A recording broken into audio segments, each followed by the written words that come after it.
Professor Yunus বাপরে কত বড় মানুষ, তার জন্য নাকি আমেরিকা প্লেন পাঠিয়ে দেয়, চীন প্লেন পাঠিয়ে দেয়, রিকোয়েস্ট করে আসো আমাদের দেশে একটু বোঝাও কীরকম ক্ষুদ্র তুমি চর্চা করছো, কী করো। কিন্তু তাকে যখন অ্যাডমিনিস্ট্রেশনের জন্য প্রস্তাব করলেন, অ্যাডমিনিস্ট্রেশন মানে দেশ পরিচালনার ব্যাপারটা সর্বাংশেই তো রাজনীতি। ডক্টর ইউনুস রাজনীতিতে কোনো বড় মানুষ নন।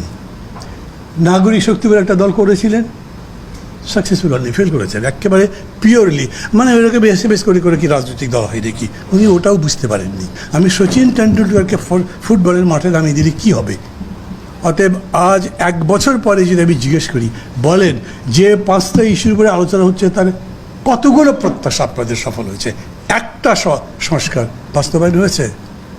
হয়নি। উনি কোনো বিপ্লবে বিশ্বাস করেন?